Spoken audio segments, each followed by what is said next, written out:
আমার স্বামী মৃত মোহাম্মদ আতিকুর রহমান। সে মানে ৫ তারিখে যাত্রাবাড়ি গেছিল। ৫ তারিখ ১১টার দিকে ১১টা বাজে যাত্রাবাড়ি গেছিল। যাত্রাবাড়ি গিয়ে যাওয়ানোর ৩-৪ ঘন্টা পর আমাকে ফোন করছে। ফোন করে বলছে যে আমি ভালো আছি, তুমি আমার জন্য দোয়া করো, আমি সুস্থ আছি। তারপর তারে আমরা অনেক খোঁজাখুঁজি করছি, তো পাই নাই তারা। আমরা অনেক খোঁজাখুঁজি মানে আসরের নামাজ পর থেকে আমরা তারা খোঁজা শুরু করছি। মাগরিবের নামাজ পর, এশার নামাজ পর অনেক খুঁজছি, তারা পাই নাই। তারপর রাত 10টা বাজে তার লাশ আমরা ঢাকা মেডিকেল মর্গে পাইছি। তলিগুলা উগুরের দিকে মারা হয়েছে, তার পিছন দিয়ে গুলি করছে, সামনে দিয়ে বের হয়ে গেছে।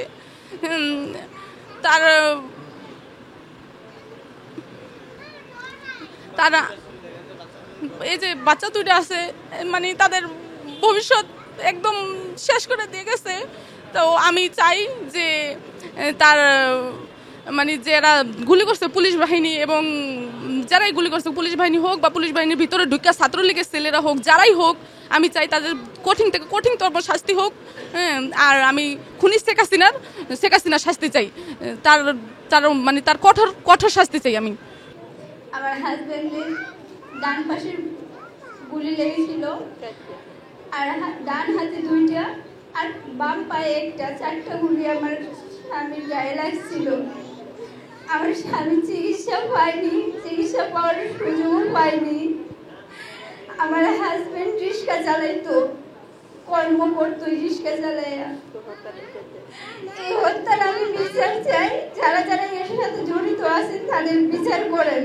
স্বামীর যে মারছে সেই সিসিটিভি ক্যামেরা ফুটেজ পাইছি, যাত্রাবাড়ি থানার সামনে 5 আগস্ট গুলি করছে, সেই সিসিটিভি ফুটেজ আমরা পাইছি। আমার একটাই দাবি যে যারা এভাবে যে নৃশংসভাবে আমার স্বামীর হত্যা করছে, আর ওই খুনি হাসিনা বিচার চাই আমি। খুনি শেখ হাসিনা, যেটা আগে থেকে আমরা পছন্দ করতাম না। উনি অনেক, শুধু আমার হাজব্যান্ড না, উনি যখন দেশ শাসন করে তখন থেকে উনি অনেক কোরআনের হাফিজদেরকে অনেক অনেক অত্যাচার করেছিল। আমরা সবসময় দেখতাম, যেটা আমরা ওনাকে আগে থেকে পছন্দ করতাম না।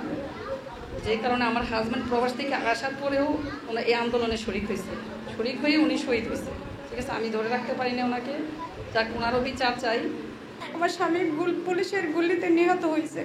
পুলিশের যখন হাসিনা গুলি করার হাতে দিছে, আমি এই খুনি হাসিনার বিচার চাই।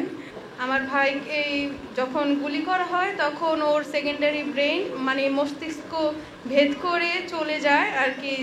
যেখানে আমার ভাই গুলি খেয়ে আহত হয়ে পড়েছিল, ওইখানে মাথার কিছু অংশ, মাথার যে খুলিটুকু ওইখানে পড়েছিল অর্ধেক অংশ, আর বাকিটা আর কি বলা যায় না। এই অবস্থায় ও আইসিইউতে ছিল।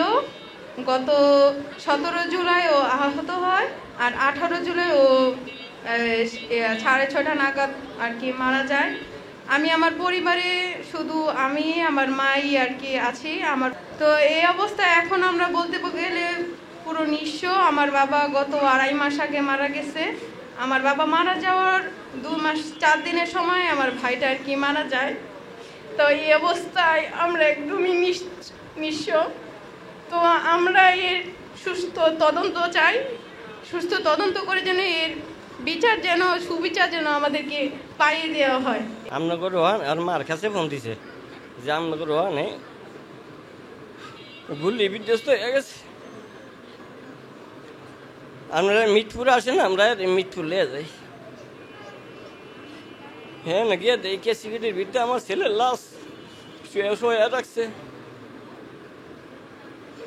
সেখান থেকে ডাক্তারগুলো পরামর্শ করে এই লাশ নেওয়ার ব্যবস্থা করলাম। ও দৈনা গেল যে আমার এবার ছেলে এসএসসি পাস, পরীক্ষা পাস, 8টা দিয়েছে। আর বাকি কয়টা আছে, যেটুক সম্ভব দ্রুত কঠিনভাবে তার বিচার করবেন এবং তার ফাঁসি চাই। তা আমার ছেলে যেভাবে নিয়ে গেছে তার বিচার চাই, আর বিচার চাই।